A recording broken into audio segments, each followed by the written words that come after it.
अध्यात्म प्रेमी, भगवत भक्ती प्रेमी सुहृद हो. नवविधा भक्ती या भक्ती प्रकारांपैकी स्मरणम हा जो तिसरा प्रकार आहे, त्याच्याबद्दल आपण चिंतन करतो आहोत. असं चिंतन करताना एक मोठं नाव समोर येतं, ते म्हणजे गोस्वामी तुलसीदास. या गोस्वामी तुलसीदासांनी या स्मरणंबद्दल अत्यंत महत्वाचा असा उपदेश आपल्याला केलाय. तुलसीदासजी म्हणतात, राम नाम को जानिये दीप देहली द्वार, तुलसी भीतर बाहरी जो देता उजियार. तुलसीदास सांगतात, भक्त भाविक जन हो, राम नाम हे उंबरठ्यावर ठेवलेल्या दिव्याप्रमाणे आहे. उंबरठ्यावर ठेवलेला दिवा जसा घरात आणि बाहेर दोन्हीकडे प्रकाश देतो, त्याप्रमाणे मनुष्य मात्राच्या ओठावर येणार राम नाम हे त्या माणसाच्या बाह्य जीवनाला म्हणजे प्रासंगिक व्यवहारांना सुधारतच, पण त्याचबरोबर ते आत म्हणजे त्या मनुष्य मात्राच्या मनात प्रकाश पाडतं आणि त्याचं आध्यात्मिक जीवन सुद्धा संपन्न करतं. केवढी ताकद आहे बघा. उंबरठ्यावरचा दिवा जसा आत बाहेर सृष्टी प्रकाशमान करतो, त्याप्रमाणे ते राम नाम आहे. म्हणून तुलसीदास आपल्याला सांगतात, राम नाम को जानिये दीप देहली द्वार, तुलसी भीतर बाहरी जो देता उजियार. तुलसीदास एवढंच सांगून थांबत नाहीत. ते भक्तिशास्त्रातलं आणखीन एक पाऊल पुढे टाकतात आणि आपल्याला सांगतात, अहो, हे जे राम नाम आहे ना, ते तिहेरी महत्वाचं आहे. एक गोष्ट अशी की सगुण आणि निर्गुण या दोहोमधला उत्तम दुवा जर कोण असेल तर हे राम नाम आहे. नुसता उत्तम दुवाच नव्हे, तर या दोघांच्याकडं साक्षी स्वरूपात पाहणारा आणि जोडणारा असा जर कोण असेल म्हणजे साक्षी, तेही राम नाम आहे.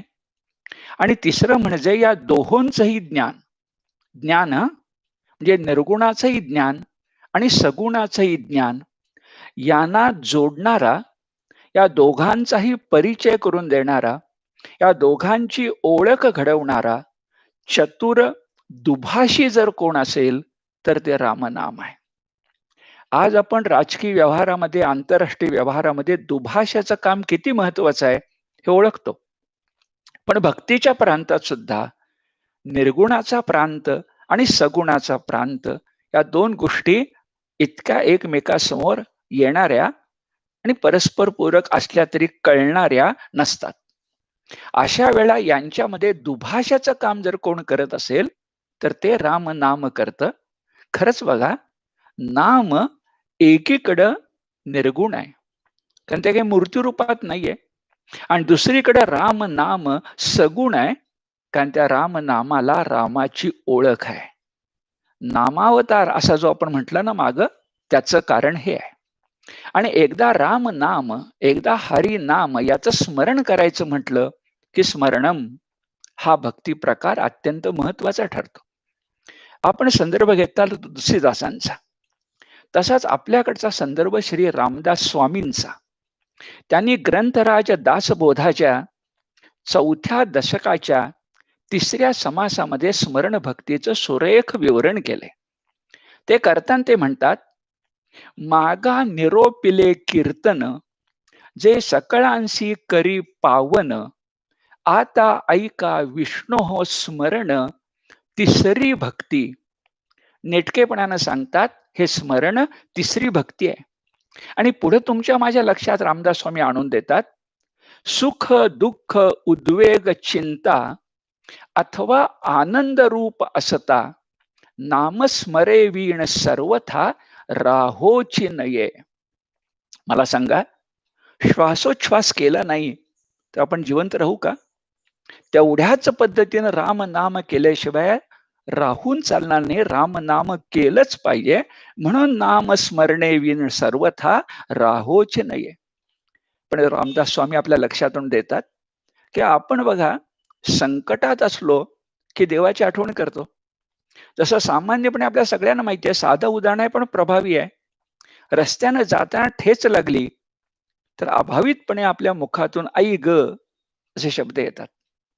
अन्यथा आपल्याला जननीची कितपत आठवण येते हा चर्चेचा विषय असू शकतो. पण आई ग, दुःखाच्या ठिकाणी माऊलीची आठवण येते. तसं बघा, सुख, दुःख, उद्वेग, चिंता असली की देवाची आठवण येते. पण ते सांगतात अथवा आनंद रूप असता. आपण व्यावहारिक जीवनात आनंदाच्या शिखरावर असू तर तो आनंद आपल्याला त्या परमात्म्याकडून मिळालेला आहे. याबद्दल कृतज्ञता नको का? विनम्रता नको का? जे झाड असतं, आंब्याचं झाड उदाहरणार्थ, ते पिकलेल्या फळांनी जेव्हा लगडलेलं असतं तेव्हा ते अधिक विनम्र असतं, अधिक वागतं. तसं मनुष्य मात्रानं सुद्धा आनंदाच्या क्षणी देवाची आठवण केली पाहिजे. उद्वेगाच्या क्षणी काय सगळेच करतील, तारणहार म्हणून त्याच्याकडे बघतील, पण असं नाही. नामस्मरणे विण सर्वथा राहोच नाही. थोडक्यात तुलसीदास काय का रामदास स्वामी काय, सगळ्या साधू संतांच्या चरित्रातला आणि सर्वांच्या उपदेशातला सारांश काय, सार अंश काय, तर नामस्मरणम. बस या नाम महिमा, त्या नामस्मरणाचा महिमा अगदी थेट देवांचा देव जो महादेव त्याच्यापर्यंत भिडवलेला आपल्याला संत साहित्यामध्ये दिसतो. कथा आपल्याला परिचित आहे, संदर्भ घेऊया. हा जो शिवशंकर आहे, या शिवशंकराला, देवांच्या देवाला, महादेवाला सुद्धा साक्षात राम नामाचा अनुभव आला.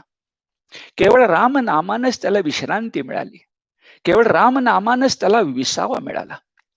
प्रसंग आठवतो आपल्याला की अमृत मंथनातून निघालेलं आणि मंथनातून येणारी प्रत्येक गोष्ट स्वीकारावी लागेल अटीप्रमाणे हलाहल विष सुद्धा स्वीकारण्याची गरज आली. ते कोण स्वीकारणार? ते पाहूनच मुळी सारं जग अस्वस्थ झालं. अशा स्थितीमध्ये परमदयाळू शिवशंकर पुढे आला आणि त्यानं ते हलाहल विष प्राशन केलं. परिणामी त्याच्या सर्वांगाचा दाह सुरू झाला. आता दाह शमला पाहिजे, दाह थांबला पाहिजे, म्हणून त्यानं आपल्या मस्तकावर गंगा नदी ही धारण केली. भाल प्रदेशावर तो थंड असणारा चंद्र धारण केला. पण परिणामी काही दाह कमी होईना. आणि मग मात्र त्यानं रामनाम घेतलं. रामनाम घेतलं म्हणजे रामनाम आपल्या कंठात धारण केलं. परिणाम असा झाला की रामनाम कंठामध्ये अवतरलं, मात्र राम हा स्वतः घननीळ असल्यामुळं रामनाम धारण करणाऱ्या त्या शंकराचा कंठ निळा झाला आणि त्याला नीलकंठ यासारखी पदवी कायमची प्राप्त झाली.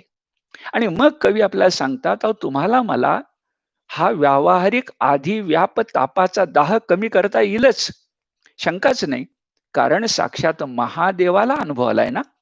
कवींचे शब्द असे आहेत, हला हला पासून सुटला साक्षात चंद्र मौली. हा शिवशंकर आहे. आणि मग या संदर्भामध्ये हा नामपाठ, हे हरी नामस्मरण किती आणि कसं करावं ते सोपं आहे, सहज सुलभ आहे, पण पक्क मनाशी ठरवल्याशिवाय ते मुखातून येत नाही. हे सांगताना तुम्हाला मला, प्रापंचिकांना आणि त्यांच्या मनस्थितीला ओळखून तुकोबाराय फार सुरेख उपदेश करतात. शब्द फार छान आहेत. तुकोबा म्हणतात, ठाईच बैसोनी करा एक चित्त, आवडी अनंत आळवावा. कोणतं हरिनाम घ्यावं? वारकरी संप्रदायाचा बीज मंत्र, तो तर महामंत्र आहे. रामकृष्ण हरी विठ्ठल केशवा, मंत्र हा जपावा सर्व काळ. हा मंत्र सर्व काळ नेहमी जपायचा. कारण काय? कारण तुकोबाराय सांगतात, त्या विण नाही आणिक पै साधन, वाहतसे आण विठोबाची. मला सांगा, तुकोबाराय शपथपूर्वक आण वाहून आणि आण विठ्ठलाची घेऊन तुम्हाला मला सांगतायत, मग या संत वचनावर विश्वास ठेवायला काय आपल्याला अडचण आहे का? थोडक्यात नवविधा भक्तीतले स्मरण भक्ती हा तिसरा प्रकार फार मोठा महत्वाचा आहे. आपण जेव्हा हे चिंतन करतोय तेव्हा त्याचे दोन भाग जाणीवपूर्वक केलेत. एक आहे परिचय आणि एक आहे गीता संदर्भ. आणि त्याचा विचार करायला लागलो तर स्मरणम याबद्दल भगवद्गीतेत कुठे कुठे संदर्भ आलेत बरं? ते संदर्भ सुद्धा त्यांचे अवलोकन करणं आवश्यक आहे. काही संदर्भांच्या नजर टाकायची तर सगळ्यात मोठा संदर्भ भगवद्गीतेत 10व्या अध्यायात विभूती योगात येतो. यज्ञानाम जपयज्ञोस्मी. पण तिकडे जाण्यापूर्वी ह्या जपयज्ञाची थोरवी सांगण्याची पृष्ठभूमी कुठली आहे, पार्श्वभूमी कुठली आहे? तर मुळात विभूती योग कसा जन्मास आला बघा. मुळात अर्जुनाने विचारलं, हे भगवंता, मी कोणकोणत्या गोष्टीत म्हणजे कोणकोणत्या पदार्थात वस्तुमात्रात तुझं चिंतन करावं बरं, तुला पाहावं ओळखावं? कोणकोणत्या वस्तूत? केषु केश्च भावेषु चिंत्योसी भगवन मया. मी कुठल्या कुठल्या पदार्थात तुला ओळखू? तर भगवंत उत्तर देतात, हे अर्जुना, मी तुला माझ्या आपल्या मुख्य मुख्य आणि दिव्य विभूती फक्त सांगतो, कारण सगळ्या विभूती मला सांगता येणार नाहीत. कारण या विभूतींच्या विस्ताराला मुळे अंतच नाही. भगवंतांचे शब्द असे, प्राधान्यतः कुरु श्रेष्ठ नास्त्यंतो विस्तरस्य मे. माझ्या विस्ताराला मर्यादाच नाही, ते अमर्याद आहे. आणि विचार करा, असं अमर्याद आहे म्हणून ज्या मर्यादेमधले विभूती योगात विभूती सांगितल्या आहेत, निवडक आहेत, वेचक आहेत, त्याच्यामध्ये यज्ञात जपयज्ञाला स्थान मिळालंय. यावर थोडा थांबून आपण विचार करायला नको का? तो श्लोक आपल्याला माहिती आहे की यज्ञाचा आणि त्यातल्या जपयज्ञाचा उल्लेख येताना भगवंतांचे शब्द असे, महर्षीणाम भृगुरहम गिरा मस्मैकमक्षरम यज्ञानाम जपयज्ञोस्मि स्थावराणाम हिमालयः. स्थावराणाम हिमालयः. तसं सर्व यज्ञामध्ये, यज्ञ कोणते बघूया, सर्व यज्ञामध्ये जपयज्ञ म्हणजे नामयज्ञ, म्हणजेच नामस्मरण, म्हणजेच नामावतार, ही उपासना अत्यंत महत्वाची आहे. विभूती योगात सगळ्या यज्ञात जपयज्ञाला मोठं स्थान दिलंय, हे समजून घेण्याची नितांत गरज आहे. हरिनामस्मरण सर्वश्रेष्ठ म्हणताना मुळामध्ये आपल्याकडे यज्ञ हीच कल्पना आहे. ती कल्पना काय आहे जर आपण लक्षामध्ये घेऊया. यज्ञ म्हणजे काय? यज्ञ म्हणजे फक्त यज्ञकुंडात आहुती अर्पण करणं नाही. हा बाह्य उपचार झाला तो आवश्यकही आहे, पण आंतरिक विचार काय आहे? बाह्य उपचारामागचा आंतरिक विचार काय आहे? तर यज्ञ म्हणजे त्यागवृत्ती, यज्ञ म्हणजे निष्कामता, यज्ञ म्हणजे आसक्ती रहितता, आणि त्याला जोडून यज्ञ म्हणजे दानशीलता. एकीकडे निष्कामता आणि दुसरीकडे दानशीलता, ही यज्ञाच्या रथाची दोन चाक आहेत. आणि अशा प्रकारचे यज्ञ भगवंतांनी स्वतः भगवद्गीतेमध्ये 4थ्या अध्यायात तुम्हाला मला सांगून ठेवलेत. ती संख्येनं खूप आहेत, 11 आहेत. कोणकोणते यज्ञ सांगितलेत भगवंतांनी 4थ्या अध्यायात? रूढ यज्ञ विधी सांगितलाय, विशिष्ट देवता यज्ञ सांगितलाय, इंद्रिय संयम यज्ञ सांगितलाय, विषय विरक्ती यज्ञ सांगितलाय, प्राण अपान यज्ञ सांगितलाय, आजही आपण करतो तो द्रव्य यज्ञ सांगितलाय, तपो यज्ञ सांगितलाय, स्वाध्याय यज्ञ सांगितलाय, आपण संकष्टीचा उपास करतो, अनशन यज्ञ सांगितलाय, आणि शेवटी ज्ञान यज्ञ म्हणजे ब्रह्म यज्ञ सांगितलाय. हे 10 झाले. आणि 11वा आहे जप यज्ञ. एकादशामध्ये एकमेव म्हणावा या योग्यतेचा कोण असेल तर जप यज्ञ. पुन्हा बघा, मी यज्ञाचा अर्थ सांगितला, तसे आता जे मी एकादशी यज्ञ सांगितले त्या सगळ्या यज्ञांचा हेतू एकच आहे. कुठला हेतू आहे बरं? मनोमल नाश. मनातला जो काळेपणा आहे, जे मालिन्य आहे, जी अशुद्धता आहे, जी विषमता आहे, जो विसंवाद आहे, विसंगती आहे ती सगळी काढून टाकणं, मनोमल नाश हा कुठल्या यज्ञाचा हेतू आहे. साध्या भाषेमध्ये मन पवित्र करणं हा कुठल्या यज्ञाचा हेतू आहे. आणि हे परंपरेने किती आपल्या रक्तात मुरले बघा.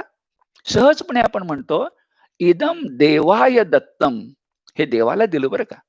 इदम देवाय दत्तम, इदम न मम, याच्यावर माझा चुकूनही हक्क नाही. एकदा श्रीकृष्णार्पण मस्तू म्हटलं की ते शिवनिर्माल्य झालं, त्याला स्पर्शही करायला नको. आणि हे सगळं हेतू, परिणाम आणि आता सांगितलेली गोष्ट, ही सगळी जर कशामध्ये मिळत असेल तर ती जपयज्ञामध्ये मिळते. आणि तुम्ही मी बोलत नाहीये, तर पुन्हा तुकोबांच्या प्रमाणच एकोबांची, संत शेठ एकनाथांची फार सुरेख साक्ष आहे. एकनाथ सांगतात, नाम पाठ सार, वेदांचे ते मूळ, शास्त्रांचे जे फळ, नाम पाठ. योग याग विधी न लगे खटपट, नाम पाठे स्पष्ट सर्व कार्य. आणि मग सुवर्ण मुद्रा, राजाचा शिक्का उमटवावा, तसे नाथ म्हणतात बघा. स्वानुभव सांगतात, त्याला एक ओलावा प्राप्त होतो, जिव्हाळा प्राप्त होतो. ते सांगतात, मी ते केलंय, मी सांगतोय ना ते मी केलंय. जनार्दनाचा एका नाम पाठ घोकी, गुढी तिही लोकी उभारिली. शेवटी आपल्याला मनुष्य जन्मातून काय साधायचंय? नराचा नारायण होणं कठीण आहे, पण या जन्मात त्या दृष्टीने 4 पावलं जे टाकणार आहोत की नाही. बरोबर शब्द सांगायचे तर नामस्मरण कराल तर नरदेहाची शिडी करून नारायण प्राप्तीची गुढी उभारणं फार कठीण नाही. पुन्हा नामस्मरण सर्वजन सुलभ आहे, सुरक्षित आहे. आणि म्हणून हा स्मरणम प्रकार अत्यंत महत्वाचा. अखेरी आपण एक मुद्दा जाता आता लक्षात घेऊ. अजून काही गीता संदर्भ बघायचेत, पण एक मुद्दा लक्षात घेऊ की घडतं काय. बघा, आपण जेव्हा सगुण भक्ती करतो आणि नामस्मरण करायला लागतो, त्या मनुष्य मात्राची काय जादूगिरी आहे बघा. की माणूस जो असतो ना, त्या माणसाच्या मनात विचार येतो की मला एक भगवंताचं नाम माहिती आहे, उदाहरणार्थ नारायण, गजानन. पण मी जग जर बघितलं तर ते नाना रूपानं नटलेलं आहे, नाना रूपानं सजलेलं आहे. मग भक्ताच्या दृष्टीनं भगवंताला सुद्धा एक नाम पुरत नाही. नारायण, विष्णू एवढं नाम पुरत नाही, कारण सृष्टीमध्ये विविधता आहे ना. आणि मग भक्त काय करतो? विष्णू सहस्रनाम लिहितो, शिव सहस्रनाम लिहितो, देवी सहस्रनाम लिहितो. अशी स्तोत्र जन्मास येतात. आपला जो श्री विठ्ठल आहे त्याचंही सहस्रनाम आहे, आणि ते आहे पद्म पुराणात. विचार करा, ही स्तोत्र का रचली जातात? तर रचयिते जे भक्त कवी असतात ते आपल्याला सांगतात, जनलोक हो भिन्न रुचिरी लोक हा ना. मी तुमच्या पुढे बरीच नावं टाकतो, सगळी हरिनाम आहेत. जे तुम्हाला आवडेल, रुचेल, पचेल, जमेल ते नाव घ्या, पण नाव घ्या, मनपूर्वक नाव घ्या. स्वतःला भगवंताशी जोडा, नामस्मरणानं जोडा. विभक्त राहू नका, कारण जो विभक्त असतो तो भक्त कधीच होऊ शकत नाही. विनम्र प्रणाम.